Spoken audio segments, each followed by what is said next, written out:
Game over, man. Game over. You're gonna need a bigger potion. So serious. I am Iron Man. This is a tasty burger.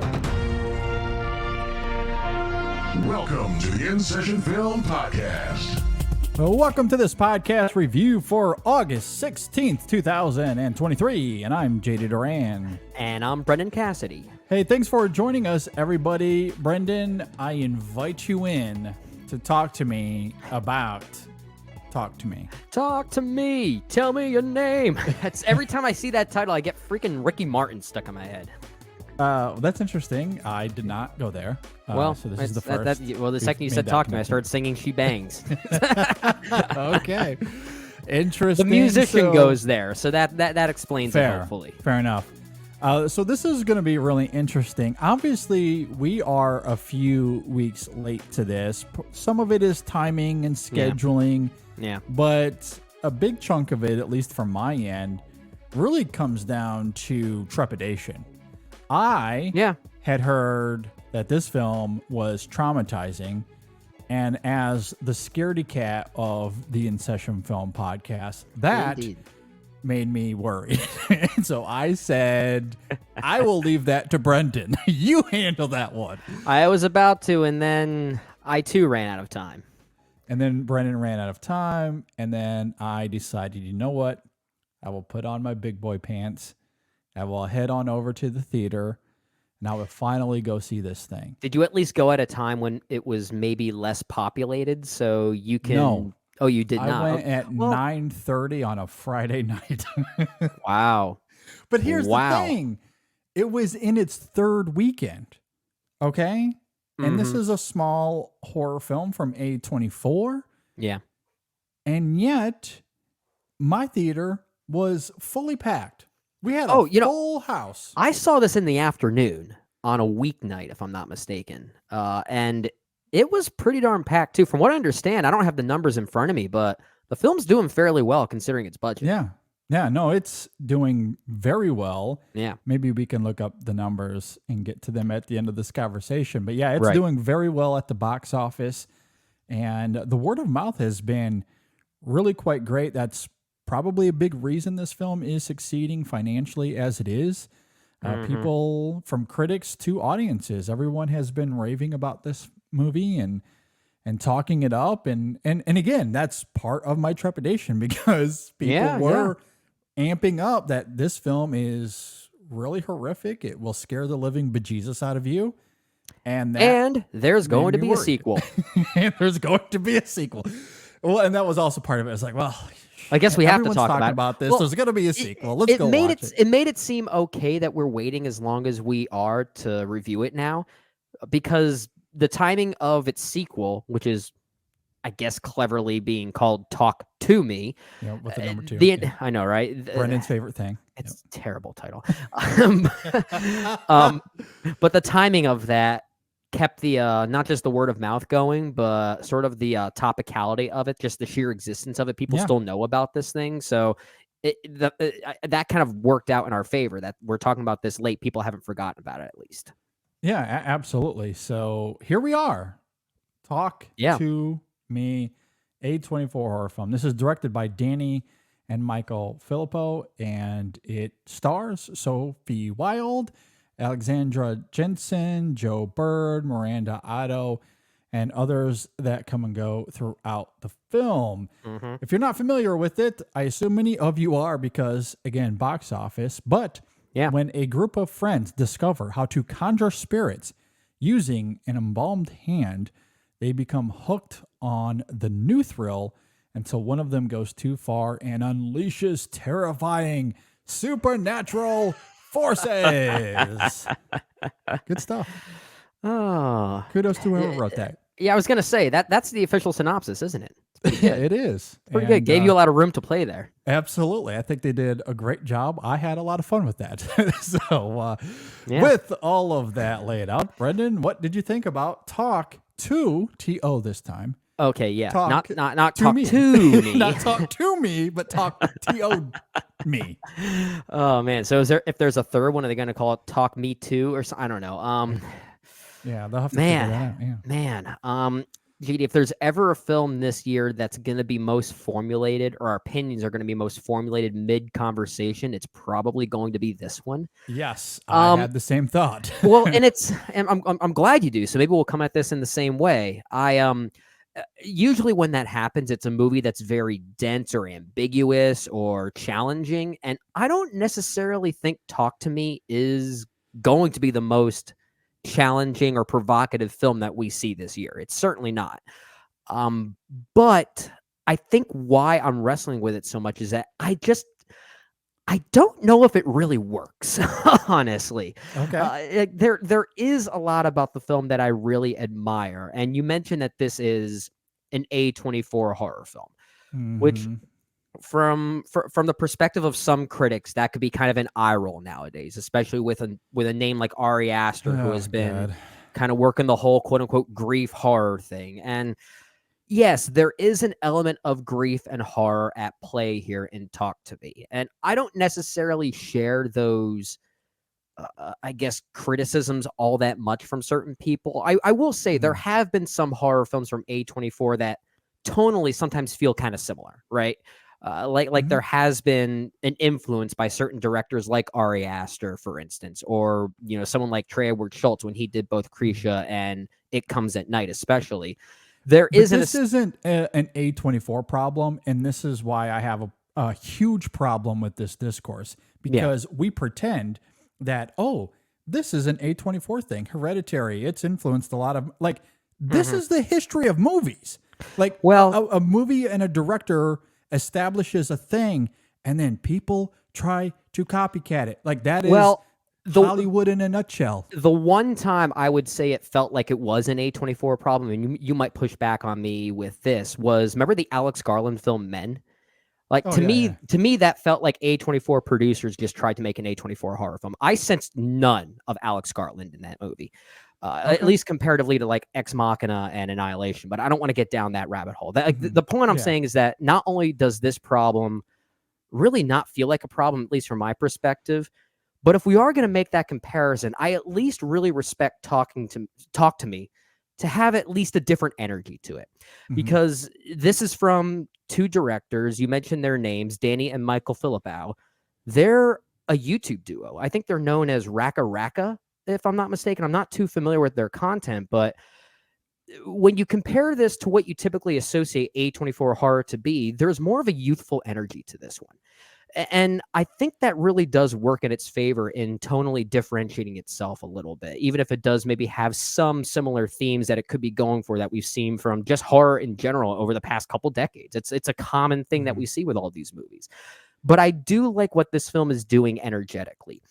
It has that more youthful spirit, like I said. It has, at times, almost more of a, dare I say, party-like vibe, at least in the first half. This has more I guess comparisons you can draw to even like early slasher films, at least given the teenage dynamic at play, and the way that these kids find themselves drawn to this embalmed hand.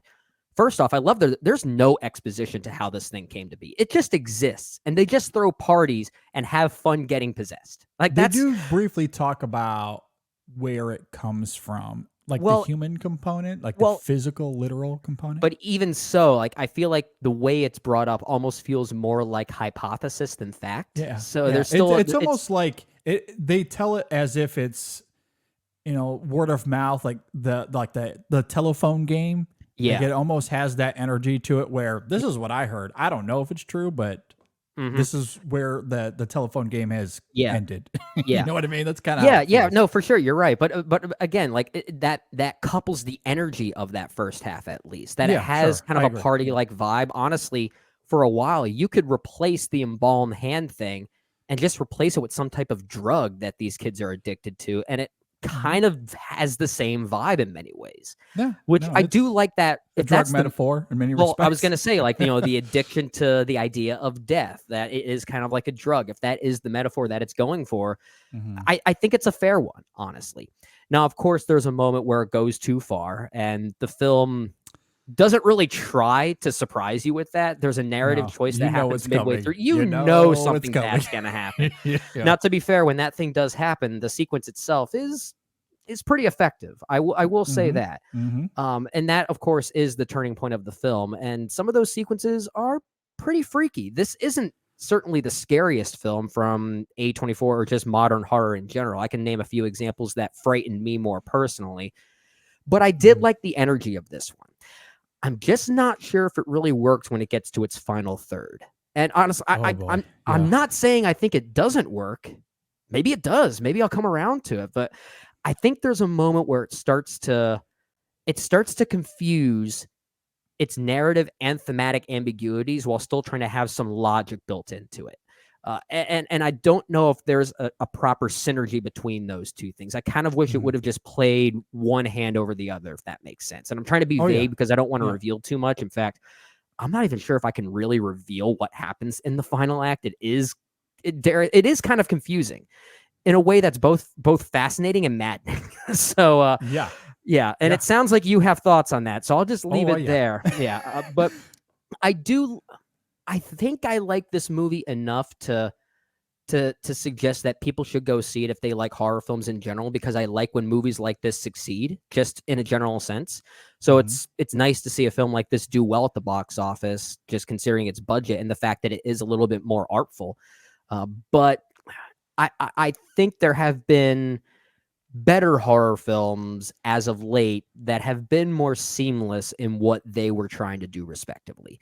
I'm not saying this one falls apart, but I don't know if it does. Maybe it kind of does. Yeah, we'll talk about it for sure. We'll certainly talk about the film and what it's aiming to be and that ending especially. I will say for now, I did like the film overall.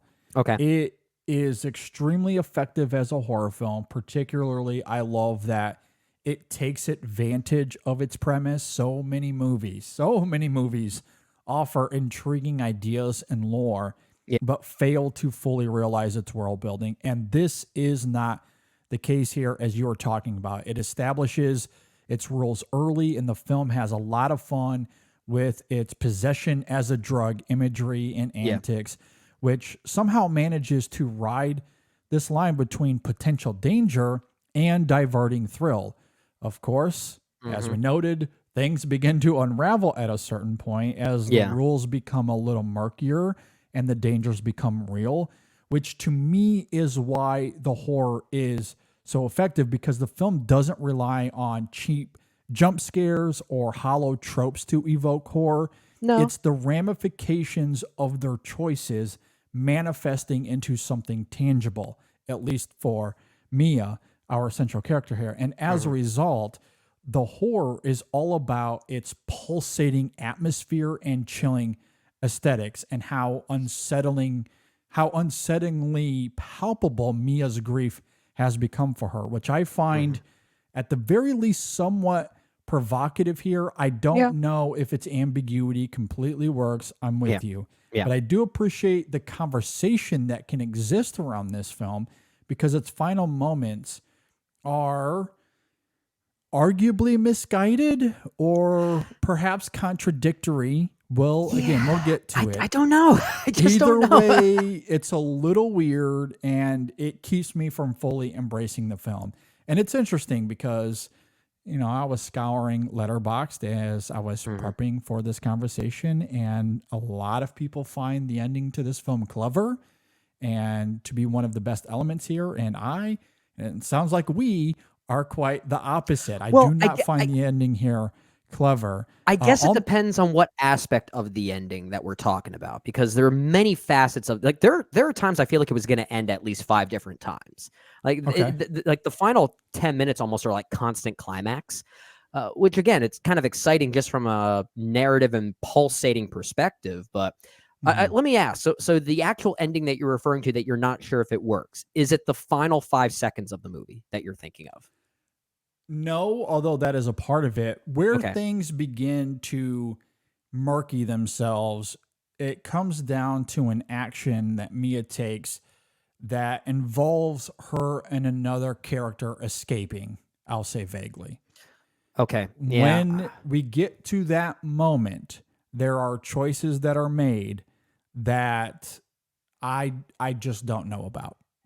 I don't know. Yeah. And again, that's where I think the film's ambiguities and its mechanics or logic kind of start to cross paths in a way that just add to the confusion. And I found myself questioning some of those things. Like when I don't necessarily need answers or full on logic for a film like this, because some of the ambiguities I did like was the lack of understanding and insight on the ghostly aspects of it, because we get Yeah. these rules established as to how these spirits are conjured, how you don't let them Yeah. stay for too Yeah, long. And they're very simple, but they're there. Yeah. but the way that those rules get slightly broken and how it leads to certain living characters perceiving things over others, it doesn't really answer how that works, but that's the stuff I kind of liked, like that it's all funneled through me as grief. So I didn't mind that, but yeah, where it gets to that escape sequence that you're talking about, I found there was kind of a conflating Yeah. of narrative logic and ambiguity working against each other. Yeah, I'll do my best to tiptoe around spoilers here because I definitely don't want to give it away for anyone listening or watching Right, that hasn't seen it yet. However, there is a choice that Mia makes near the end of this film. Before we get to the final blackness, we'll say. Yeah. There is a choice that she makes. And I don't know what the film is suggesting. Now, it certainly seems to implying that she's making this choice as it relates to her mom in some way. At least that's how I was interpreting it. If you feel differently, perhaps we can have a conversation on that specifically. But I think you're onto something. if that is indeed the choice, for the sake of argument, let's say that she makes this choice because it has something to do with her mom and wanting to, we'll say, reconnect vaguely. If that is indeed what she's doing, the confusion then that she then displays in the aftermath of that choice makes no sense to me. Like those things are vividly contradictory. Sure. I am making this cogent choice for myself, not for the person that I have escaped from the hospital with. It's not for this person. Yeah. It is for me, because the rules have established that in order for this other character that she's with, that is part of this escape plan of hers, in order for this person to become healed, a certain thing has to happen to him. Yeah. But that's not what happens. No. That's not what happens. Instead, she makes a choice for herself. However, again, in the aftermath, not only is she confused, but this person is automatically healed, which again, contradictory because that's not what was established earlier. But also healed from, I guess, someone who intervenes, a third character that more or less arguably intervenes that we don't really see, if that ends up being the case. It's hard to tell because the film is going for storytelling ambiguity. It doesn't want to answer those things for us, and I'm not sure if that was the right call, at least from a storytelling and scripting standpoint. Well, and I think it's misguided for two reasons. One, if we just follow the rules and we look at it practically, it's contradictory. The rules were very clearly stated. In order for this character to be healed, to come out of this coma, if you will, a certain thing has to happen. A very specific thing has to happen to him. And you're right, there is an intervention of sorts, but the film doesn't seem to imply that this intervention of this ghostly presence had anything to do with what happens practically. Now, actually, I was referring to an intervention by a living character. Ooh. Okay. So now that's this not is why something I had thought of, but that character that you're talking about. Okay, well, even still, let's just take that at face value. Yeah. Again, I'm not talking emotionally or thematically. If we're just looking at it from a pragmatic perspective, from a plotting standpoint, the rules are this thing, this very specific action has to happen to this character that is incapacitated. Yeah, exactly. Yeah. No matter how it shakes out, whether it was Mia or this third character that you're talking about, Yeah. still, it doesn't play out the way the rules are established. So how is he magically okay at the end? It doesn't make sense. People who have actually seen this movie, who are watching this right now, are probably laughing their butts off at the way we're trying to vocalize this without giving detailed spoilers, because our wings are so clipped right now, trying to be as vague as possible. If you've seen it, I think you know.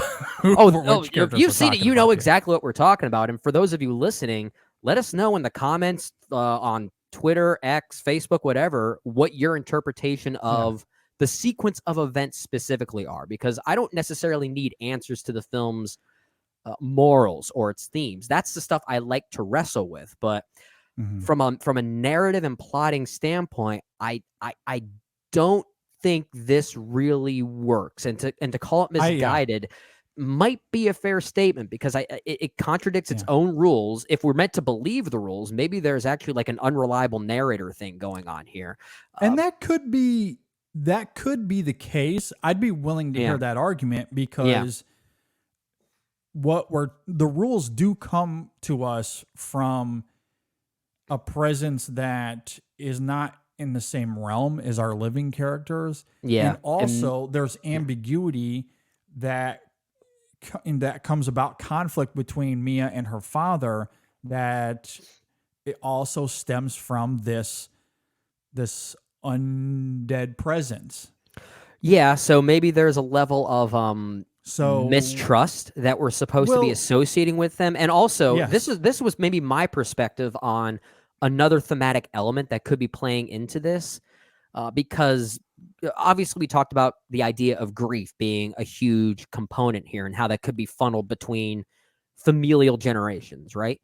Like that's something that you kind of take from other family members. It's almost like a disease in some ways. And the film sort of has that on its mind, but given this specific ghostly presence that is haunting Mia specifically, I don't really want to say who it is, but and I'm trying to be very delicate with how I phrase this, because I don't want to be unsympathetic in the way it's portrayed here. I don't want to be, I don't want to speak to it in a very high level way, because it's something I don't have a lot of understanding in. But I also think maybe there's an element of mistrust being associated to the idea of mental illness, and how that's funneled through maybe this certain undead character, and how that's kind of a good point. Yeah. That's so potential problem here. Yeah. Yeah. But maybe that's part of why there's so much ambiguity here, because we're actually meant to see Mia as an unreliable narrator here. So maybe we aren't meant to take so much of this at face value, but I don't think that fixes any of the issues necessarily. But it's an idea I was thinking about at the time. I do find that, again, provocative. I do think there are some interestingly provocative things here. Yeah. I don't know if the film is going for that, because there is a little bit of mystery of did she or didn't she, as it relates to Mia's mother. And and that perhaps plays into this untrust, like this untrust quality that is evoked in the character, and this false narrator role that could be at play here. Yeah, for sure. Because Mia is told one thing, like she grows up believing one thing, is then given a piece of information that seems to suggest that it is different than what she grew up believing. But then this ghostly presence begins to inject that it's all a potential lie. Yeah. So there is a murkiness as to what Mia is supposed to believe. And when you couple that with the rules that are also coming from this character, it does begin to question like what's real and what isn't. Yeah. But I still find that problematic from a plotting perspective, because all the rules we have are from this ghostly presence. Yeah. As it relates to this character that is incapacitated. Yeah. We are not given anything else. Right. So if we are not to believe her, and then, as we noted earlier, you get to the end of the film and magically healed, everything's okay. Well, if we are supposed to not believe her, there's nothing else to make sense of that, regardless. I don't have a rebuttal to that. I really don't. I don't have an answer either. And again, like, I feel like the way we keep dipping our toes into this, it's like, I feel like we're making progress as to how we feel about it. And it sounds like the more we talk about it, the more frustrating the mechanics are in the end. Yeah, the mechanics in the end. I love it all at the beginning and really throughout most of the film. It's really the last 20 minutes where it all begins to unravel. I think that's the thing. It's like it gets into this interesting idea or this interesting problem that some movies have when they try to be ambiguous or challenging, right? That they start to focus on the wrong ambiguities. I think of someone like, let's say, a Stanley Kubrick, for instance, who is known for challenging audiences and not giving you any answers. But he was able to do that in a way that had like this perfect synergy between plot and theme, right? Like you could still follow where the movies went in a very high, superficial level, but he never gave you anything as far as what it was supposed to mean. Now, Talk to Me is a film that I think is doing some of the same things from a thematic standpoint, but it also seems like it's trying to confuse you every step of the way as far as how it gets from A to B to Z. And there are certain ambiguities I think you need to choose in order to get your story and your characters and your drama to the right place. And I think this one collapses on itself a little bit. I agree, especially given that it establishes its roles quite vividly early on. And then as things begin to get murkier, there's really nothing to make up for those gaps. And it would be one thing if the film stuck the landing in terms of its themes and emotion, but that, again, becomes an issue for me. And I do want to talk about that a little bit more specifically, because especially now that you've introduced this other interpretation that I honestly didn't really think too much about, given what we see play out again in that final sequence there at the highway.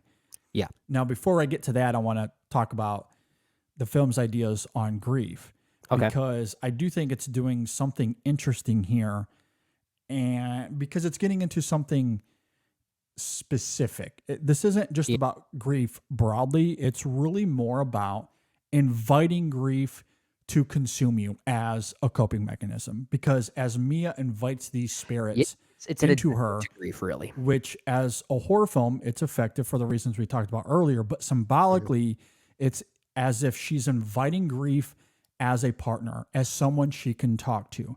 And it's in that where she actually learns more about her mother's death, as we noted, and what really happened to her and why she made the choices she did. So as a metaphor, I do find that provocative, how the film taps into grief in this very specific way, inviting it as a partner to talk to. Not many films have examined it in that way. No, grief actually feels like it's one of the characters in some ways. Yes. Which I you make a good point there. I do like that.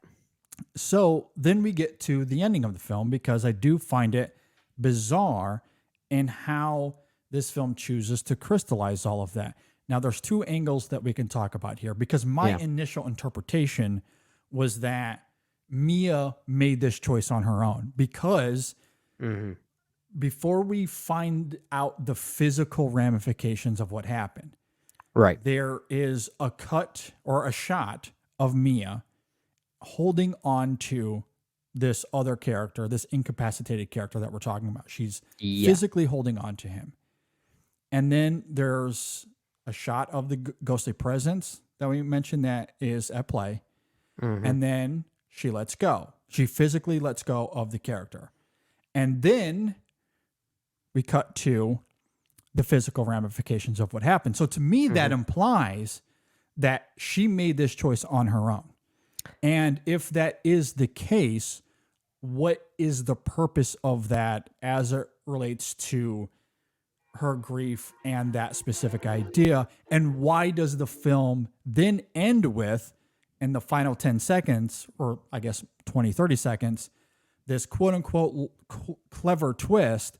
Why does it go for that instead of crystallizing those emotional through lines?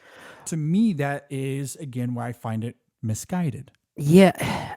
Or like that letting go that you talk about and that choice that she makes, there is still even some further ambiguity, like we alluded to already, that maybe, and to be blunt about it, maybe she was pushed. Well, and that was going to lead to the other angle of this that I did not think Yeah. about coming into this conversation. But I still have a problem with how the film where's the ends. correlation and what that Where ties is the to? correlation? Because if that is the case from a mechanical standpoint and given the characters involved, I can buy that argument. Yeah. However, again, going back to how most of this film is working as this allegory on grief, specifically Mia inviting in, grief as a partner to talk to, and then we examine that specifically with her and her mother. There's a lot of different layers to it. So that's how the film is operating for most of the film.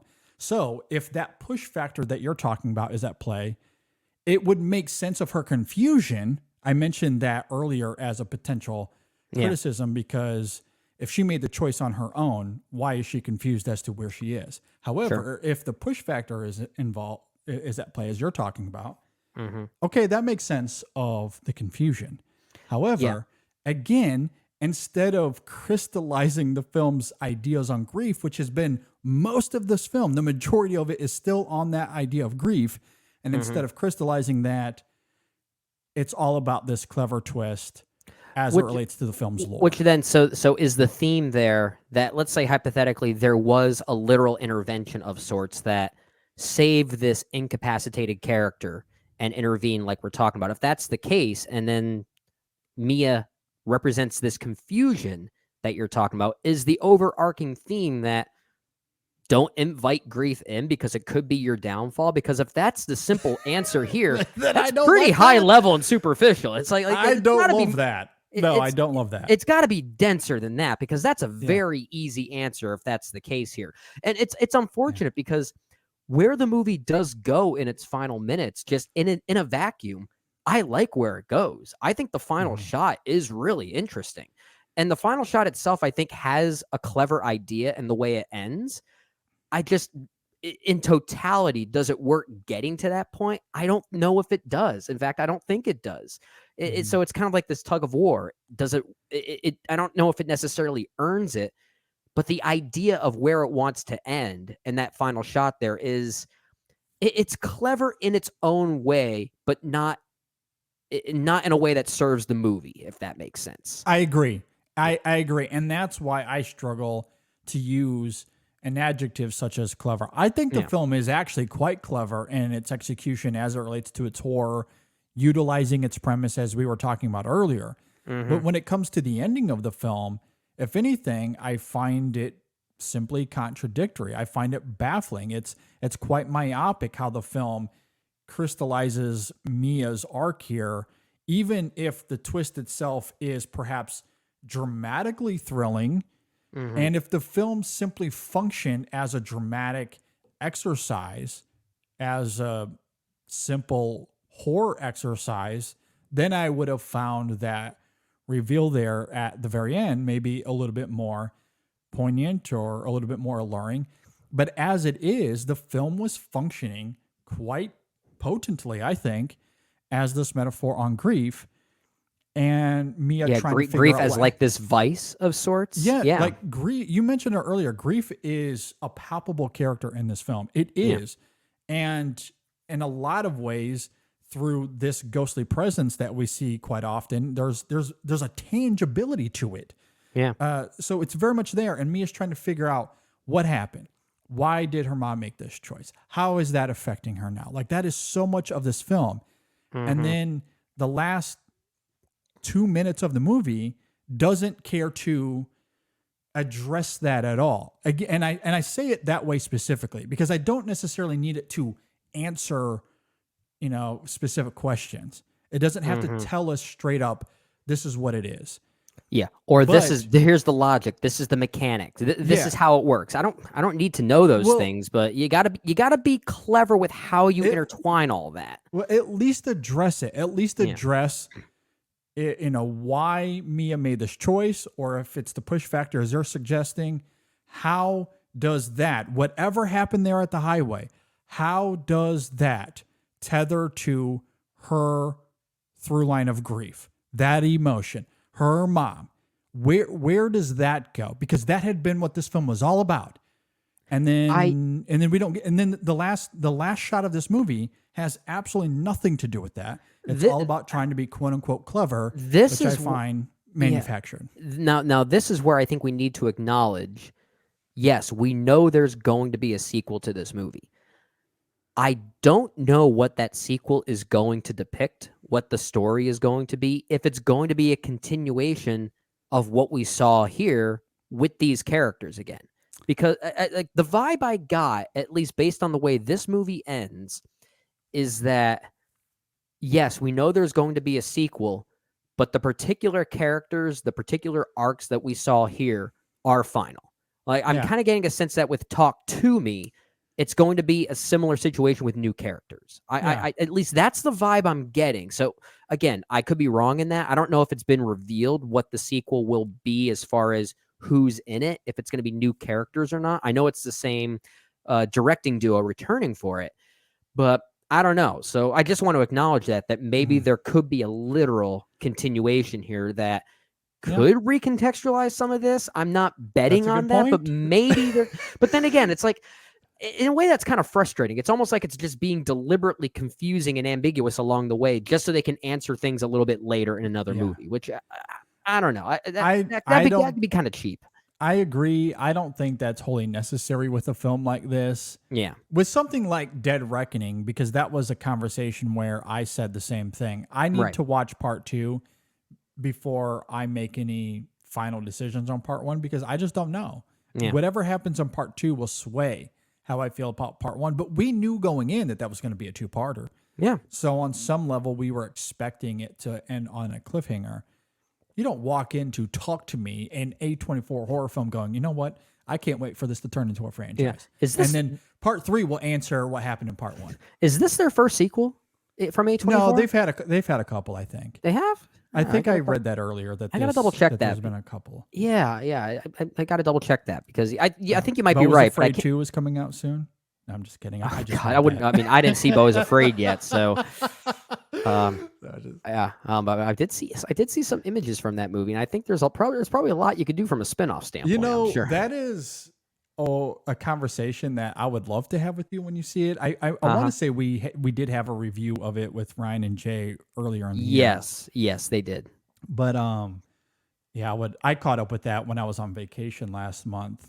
So that is certainly something we could get into. I think that could be good Patreon content. Is that maybe we have some in-depth conversations on not just Beau is Afraid when I finally get to see it, but let's also get into spoilers regarding Talk to Me, because the conversation that we had here, for those of you listening or watching and you haven't seen the movie yet, you're probably thinking, what the hell are these guys talking about? Like, it just sounds so broad and so vague. It would have been so much more. If you haven't seen the film, you're utterly confused. We absolutely. Well, join the club. Join the club. You might be just as confused as we are. That is true. True. Also, while I have it pulled up here, a couple of sequels is the X and Pearl movies. Oh, yeah. Okay. And also the Souvenir movies.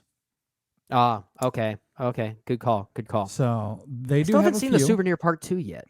I really want to see that. Very good things, but yeah. So there are a few, not many, but a few. Okay. Talk to me too. Talk to me too. That was a perfect Talk to Me TOO could have been the title of the sequel. That'll be the third one. Gosh. I really hope not. Maybe it'll be about 3 characters. It's called Talk to 3. Talk to 3. Talk to 3. It'll be a threesome. To your point though about what you were saying there as far as leading up to a sequel, I agree with you. There seems to be a sense of finality with these specific characters and their arcs, even if it doesn't make sense. And also that final reveal, that quote unquote clever twist we see at the end, there is something different to it as far as a sense of place goes. I'll say vaguely. Yeah, Which implies that this is not an Australian specific thing. Like this is happening globally. Yeah, or maybe there's an unanswered question as to like did this embalmed hand go on some type of journey after the events of this film or something? Like it's kind of in a weird way. It kind of reminded me of Jumanji, where the board game kind of ends up. And everyone kind of keeps. It is very much like a Jumanji. Yeah, yes, you heard it here, folks. In Session Film compared "Talk to Me" to Jumanji. I mean, that's not the same movie. Wrong. It's the same movie. Because they do even mention, I believe at the beginning of the film, because Mia or one of them asked, like, where did you guys get this? And they talk about how they got it from a friend that, they got it from somebody else. I mean, that opening scene, the cold open of this film is from a character that we don't know. We never really meet him. All we know about him is he did have the embalmed hand at one point, and then it literally kills him. And then it moves on to the next thing. So there is a Jumanji element there in that these characters experience it. It goes horribly wrong, and then it moves on to the next place. And then those characters. Instead of conjuring jungle animals, you're conjuring the dead. The dead. Exactly. So but I look. I will concede that if in the sequel they do bring back these characters and they do bring closure to Mia's emotional and thematic arc here, then I will come back to this film and I will feel much different about it. But as it is, and nothing that takes place there, well, I shouldn't say nothing, but I would be surprised if it fixes the mechanical issues of what we see at the end, as far as the magical healing that takes place. I will say I am interested to watch this movie again. I enjoyed it enough to sit through it again. It's only 90 some minutes long, so it is a very brief film, which I really respect, and I think it takes advantage of that running time very well. It's a very efficient film in that regard. But I am interested to watch it again to see if I notice anything, if the final act sort of fixes itself along the way. I want to hear, a couple analyses on the film as far as other perspectives to see if there's anything that I may have missed. Because I agree. Yeah. Well, because up until maybe the halfway point, this was actually one of my favorite movies of the year. Like I actually thought I was loving it. Yeah. Yeah, I was really digging it. And again, the things I like the most about it is that despite the quote unquote A24 grief element, if you want to lump it into some category, the film had a different energy. It had a different energy. I agree. It is nothing like Hereditary in terms of tone and energy and fun. No. I mean, I know some people have compared it to something like It Follows, which I could sort of see that, but honestly, for a moment, it actually reminded me of some of the new Scream movies. Like it kind of had like that similar like slasher 80s kind of energy to it, which I dug. Like it had a Wes Craven influence going on for much of it, which I really appreciated here. I agree. And, there's other A24 films like Bodies that I haven't seen.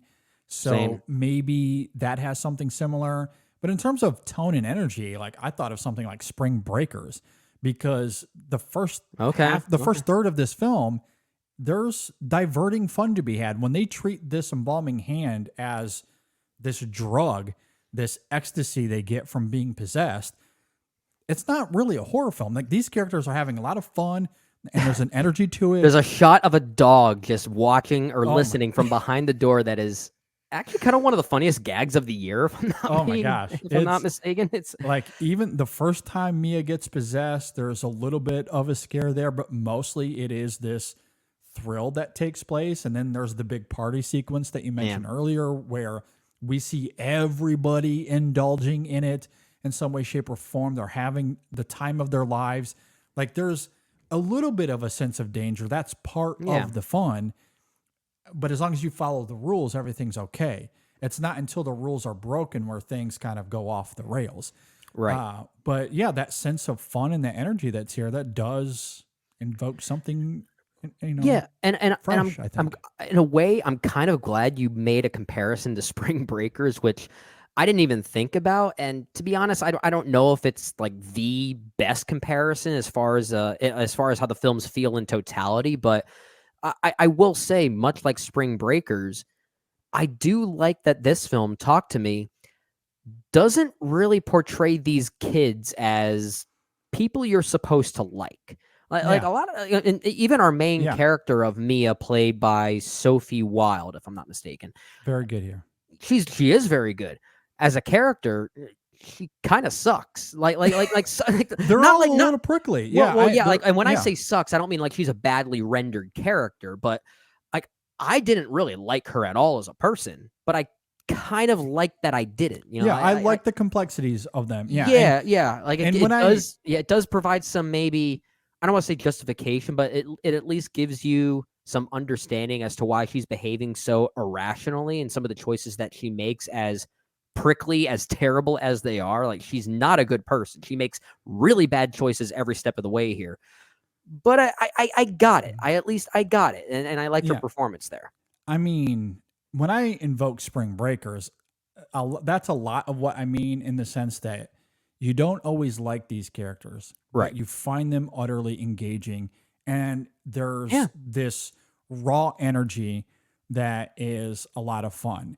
And that mostly is the first third of this film. The Spring Breakers flair is a lot of just the the first third. Because once we get past that, the moment with Riley, things become much more darker and a lot more dire from there. And it becomes a little bit more of the A24 horror thing at that point.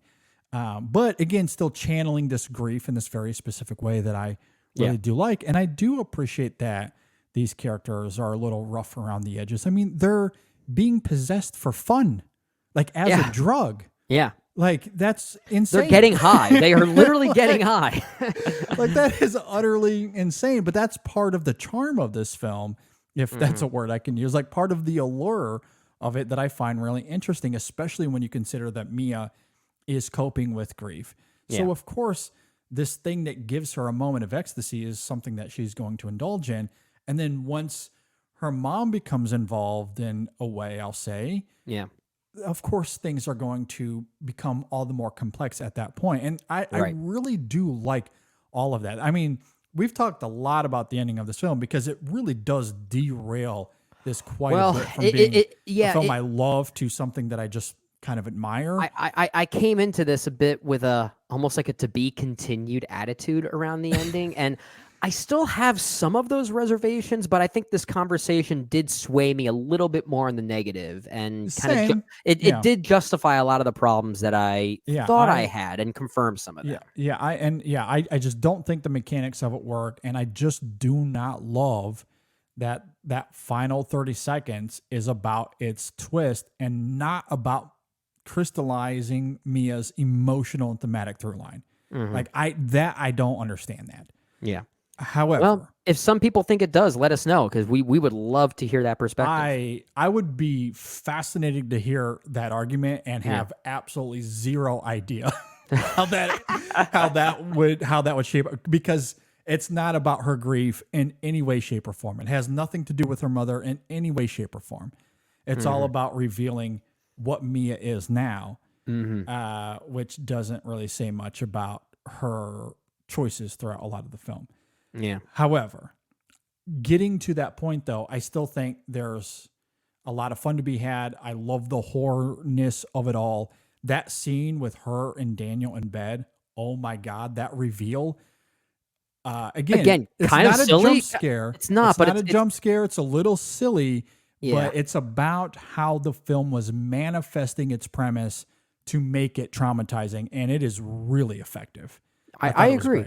I agree. Yeah, there's a weirdness to it, and that's where I think the film is most successful in its depiction of horror.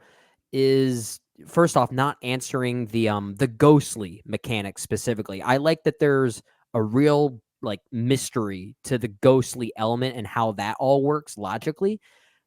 But you're right. Like the way that some of those things reveal themselves, there's almost kind of a gross and grotesque nature to it that's kind of sickening at times, which again, I appreciate that the film is actually willing to go there too. Absolutely. Yeah. I love that aesthetically, love that grotesqueness, because it's not about trying to scare you with a jump scare. It's not that at all. Like, there is a quick edit but it's not the edit that causes the scare. It's the makeup work. It's the aesthetics. It's the grossness of it all. It's the ghostliness of it all. Like it just is vibrating with this, traumatizing terror. That, to me, that's what made it, scary. Are there even any quote unquote jump scares in this movie? I'd like one. traditional jump scares, no. But there are a few moments, particularly during the mid scene or like the middle point, right? The sort of the not the turning point, but the scene involving Riley. I'll simply say that. Yeah, that was going to be the other one I brought up. That moment, like to me, that's not a jump scare. It's what you see visually and the hellish nature of it. Well, there is a level of sound work going on that the sound design. Yeah, you could jump a little bit, but it's not like a "boo, I gotcha" kind of jump scare. No. It's more of you waiting for that shoe to drop, and when it does, it's loud enough to just jolt you, right? Yeah. And that's the closest it probably gets to being a jump scare. I mean, and if we're gonna compare this to, Ari Aster, that moment maybe invokes a little Midsommar, like the whole breathing, crying, thing that you get at the end of that movie. And again, because the horrific nature of that sequence, it's the prolonged terror.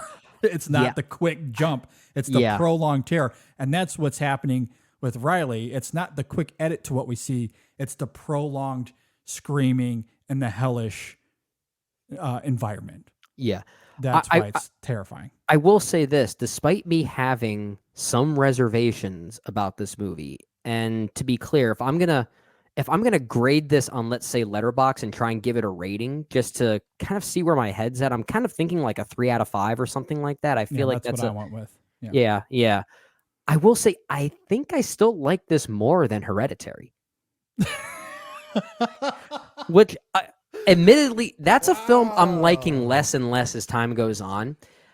Now, at Brendan J. Cassidy, not come at me. I will say, I think Midsommar gets better with time. That film, I still dig the hell out of. I like it a lot too. Yeah, I love Midsommar. And funny enough, when comparing this to Hereditary, and I guess this is where I'm going to lose listeners too. So let's just go full on for, because I feel the same about this movie in a lot of ways as I do with Hereditary.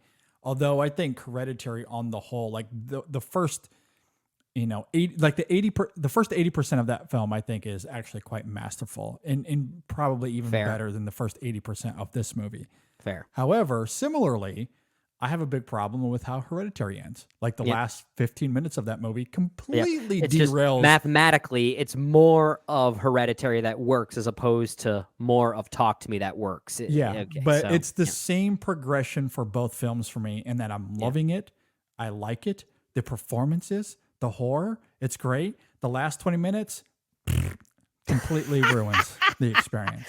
I think I was more frustrated by the ending of Hereditary than I was with Talk to Me, and that's only because I'm still not 100% sure I'm able to comprehend Talk to Me just yet. I feel like I've seen Hereditary enough to kind of get a sense of what Ari Aster was doing both thematically and narratively, and still to this day, I feel like I'm watching two completely different movies by the time we get to that point. So at this point, I find Hereditary more frustrating, which is why I think I give it the slight edge below Talk to Me at this point. And look, I mean, I might feel the same way because I'm so high on the first 80% of that movie. I think it is damn near flawless. And I see why it would be influential. Like I mentioned earlier, this is not an A24 problem. This is the history of Hollywood. A filmmaker creates a thing that people love, and Hollywood tries to mimic the ever-loving shit out of it. That's what they do. We're just A24 is just another victim of that. This has been going on since, I guess, the 1970s, if you want to call the evolution of horror starting with, let's say, William Friedkin's The Exorcist, or even Stanley Kubrick's The Shining, because those are two of the most influential horror films of all time. And you can really sense those films as the blueprints for what a lot of modern horror is doing now. Look, if Hereditary came out with another studio, Blumhouse, whatever, the same problem would exist. The same problem would exist. you would have people trying to mimic the success of that film. Yeah, and that's regardless. why. Yeah, now to be fair, like A24 does, at least with most of their horror films, there is a grounded nature to a lot of them. Like a movie like Saint Maud, for instance, which you liked a lot more than I did. Yeah, like there is a level of devastation that they're trying to channel, right? Not all of them, but a lot of them do. Yeah. This is why I do appreciate the tonalities of Talk to Me, because for a while, at least in that first half, it does actually have more of a, I guess, more of a Blumhouse kind of energy at times. If you want to make that, it's not a Blumhouse like literal comparison, but if we're going to make any type of comparison as to how it differentiates from more of the like the grounded horror that we see nowadays, the resurgence of that horror, this one does have a different energy. Which I agree. I do like. I agree. I don't think the comparison is apples to apples. And anyway, like I didn't want to necessarily get caught down that rabbit hole, but that is to say, I don't think that this is a new problem. I don't think the conversation needs to get bogged down in any of that. And I think this film does a pretty good job of bringing a distinction to it with the specificity of its grief, that energy that you're talking about, these performances. I mentioned this with Blue Beetle, but I think it very much, applies here as well. Like over the years, we have championed this, and I will continue to champion this. Roger Ebert, a god among film critics. Oh, yeah. And his most potent quote that I think every critic, and the discourse should never lose sight of this. A film is not what it's about. It's how it's about it. And in execution, I think this film is really quite great throughout a lot of it. Sure, I just think it stumbles on itself at the very end. And for me, it deflates it a lot more than it probably has been for a lot of other people. I just don't think it works at all mechanically. And even worse, I could live with it stumbling on itself mechanically if the emotion and the thematic through line was, fully realized. Yeah. But it's not. Like the film completely throws that away because it wants to be I have clever to say at the you're end. right, because by the end, and that's not to say this movie was supposed to like move you in a certain way or emotionally manipulate you in a certain way, but it does have an emotional backbone that it prioritizes for a little while and then doesn't. And that's what you're getting at. I mean, the whole thing is about Mia coping with her with her grief and her mother's loss. Yeah. What does that final reveal have? That has nothing to do with any of that. Please, for those of you listening, enlighten us. What are we missing here? What are we missing here? But from scene to scene, there's whether it be Mia and Daniel in bed or the scene with Riley, the hellish nature of it. I mean, there's a lot of scenes here that I think are very good. I like the complexities of these characters. I think the performances are all very good. Sure. There is a Miranda lot to Otto like is really funny in this movie. Oh yeah, no, she is hilarious. It's quite wonderful. So I think there's a lot to love here. Just like Hereditary, it just kind of I just kind of get lost a little bit. But I am willing to watch it again, see if something changes though.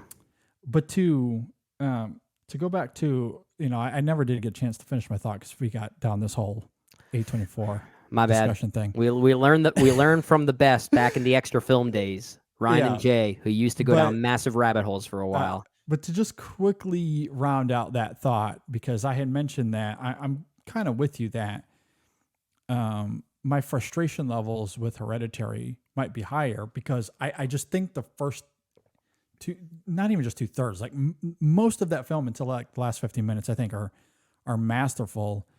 And I mean, it's some of the best. I don't care what genre you want to put it in. It's just some of the best. The filmmaking is so good and so confident that it's what great. makes me like the movie less because of how frustrated I am by the end.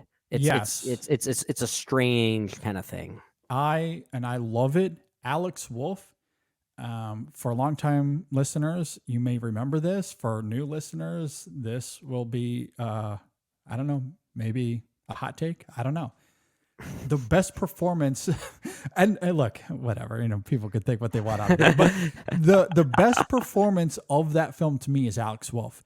He's really good in it. Is great, and I actually gave him best supporting actor that year. I thought he was that good for the In Session Film Awards, which are the ones that matter, right? Those are the important ones. Absolutely. And ultimately, it becomes his movie in those last 15 minutes. And I just think he's just as great. I am really high on that movie. So for the last 15 minutes to be a complete deflation, that's probably why my frustration is higher, because I was on cloud 9 until I was on cloud on the ground. On cloud on the ground. And it just, cloud 9 to clown flat. Exactly. So, same kind of experience here, though. I guess, yeah. Anyway, I'm going in circles now, but that's how a long-winded way of saying we're still unsure about Talk to Me, but we're mostly not there.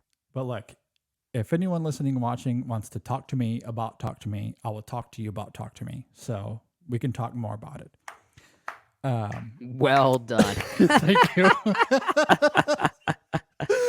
I would love to keep having this conversation because maybe there is something I missed. I mean, I don't know. I'd love to hear some other interpretations. I'll be open-minded about it. Mm-hmm. Yeah. I want to like this movie. I did like a lot of it. So same. Do you have any final thoughts on anything before? No, just let's keep throwing this point out that we want to like this movie, and we're frustrated by it, but that's not to say that we're not willing to hear another argument.